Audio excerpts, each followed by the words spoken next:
Welcome to Black Girls Can DIY Too. And for this project, I'm redoing the stairs in my house. And as usual, I always forget to take a picture before I start the project. I've already started taking off the carpet in this picture, but let's keep moving. As you can see, before I finished taking up all the carpet on the stairs, I also stained the hand railing a beautiful espresso color. After taking forever to decide whether or not I was going to paint the treads or stain the treads, I decided to stain them because the treads really weren't in that bad of shape. And right now I'm just measuring to know how much I need to go in as far as the sanding, because the carpet runner is going to cover the stairs and I really don't need to make the middle look good. I just need to make the ends look really good.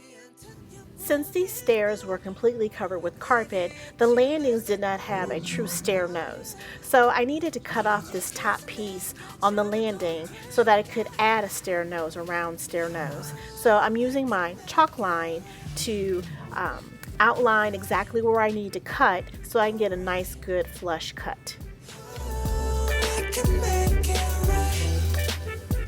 Then I used my right angle just to be able to draw a darker line so I could really see the line really good. So this is what happens when you go to your little treasure chest of old battery operated tools, because you need a small caliber or small blade to cut things, and you go to put it on the battery and then you try to start it up. Nothing. This is the reason why I hate and I rarely ever buy powerful, high caliber power tools anymore. So this is a perfectly good saw, but the battery's dead, and the cost that it would take me to buy new batteries, I might as well buy something that I can plug in. Ta-da! Here's my new tool. I love it. It's a 4.5-inch saw, and this particular baby comes with a tile saw and different rip blades, and this thing is awesome. I'm so excited. It's got a handle, and this is not an endorsement. They didn't give this tool to me. I bought this, but I'm so excited to use it. So let's get to cutting. Had to have a little Hamilton in the background because I'm also a theater nerd.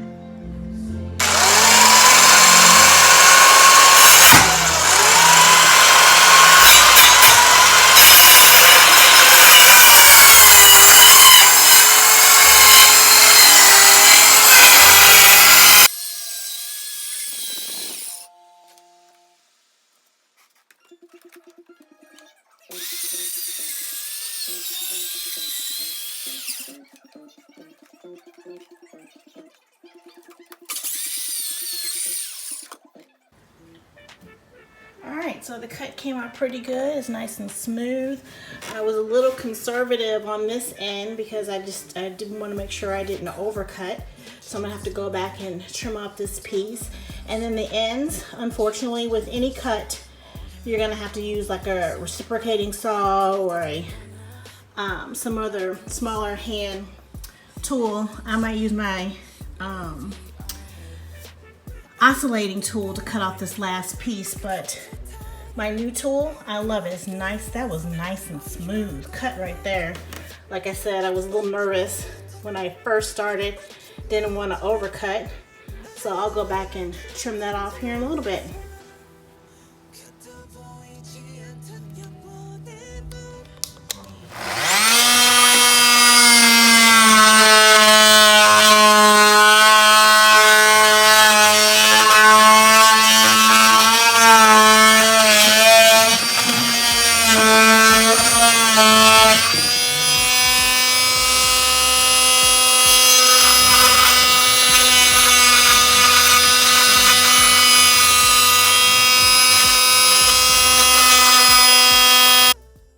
stair nose for the landing, and when I went to go buy one, I couldn't find one that was exactly the diameter that I needed, so I needed to take it to my table saw and rip it down a little bit to make it fit. Before I put in the molding around the stairs, I'm going to cut back on the stair treads a little bit, so when I do put the molding in, it won't look like an afterthought. It will look like it was built in and the molding was put in first before the stair treads, so it will look professional the way it's supposed to look.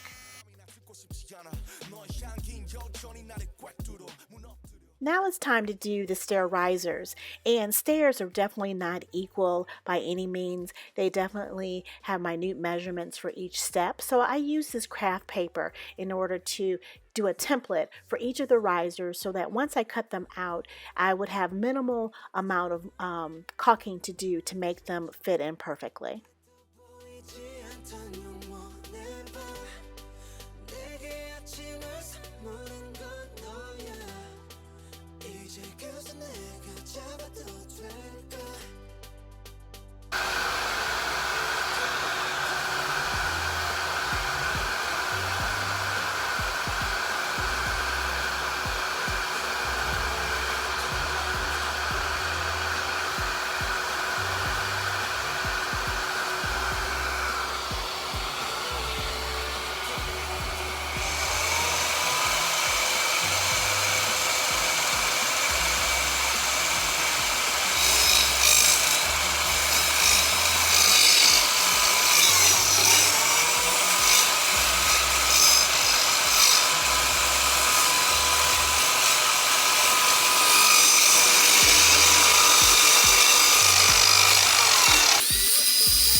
Lots of sanding and lots of sanding went into getting these stairs prepped and ready to go. And a lot of measuring and a lot of measuring for all these pieces of the molding for the stairs. It took a lot.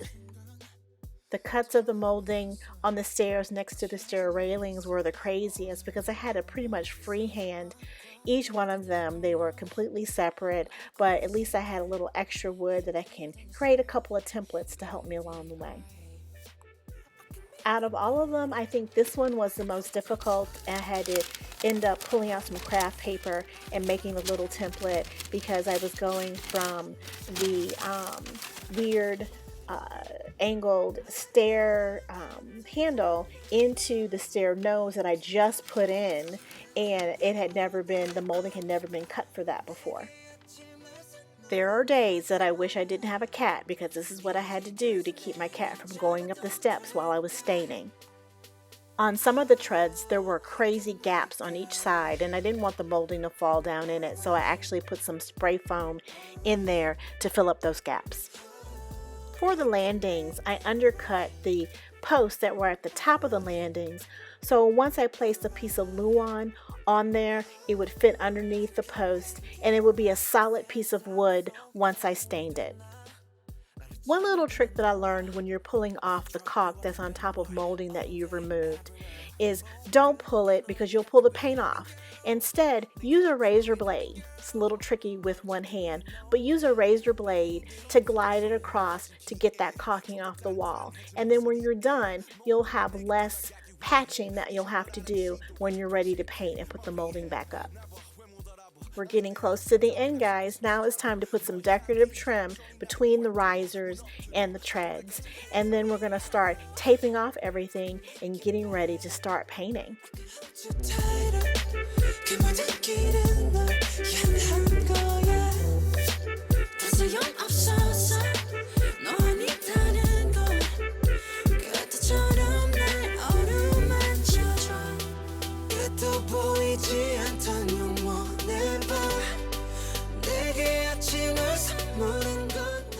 For the final touch, I bought these beautiful carpet runners from Lowe's, but I wanted a continuous run up the stairs, so I cut off the ends and used Gorilla duct tape to splice them together.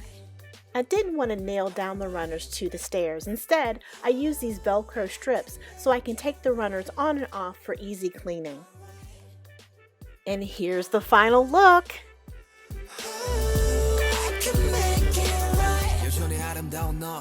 그날은 그때처럼 말없이 그냥 날 안아줘 지옥에서 내가 살아남은 건 날 위했던 게 아닌 되려 너를 위한 거란 걸 안다면 주저 말고 please save my life 너 없이 헤쳐왔던 사막 위는 목말라 그러니 어서 빨리 날 잡아줘 너 없는 바다는 결국 사막과 같은 거란 걸 알아 Alright I can make it better Whew, this project took way longer than I wanted it to, but I'm so happy that I'm done. The stairs look beautiful, way better than that ugly carpet. Next, it's time for me to tackle those walls going up the stairs. And remember, as always, Black girls can DIY too.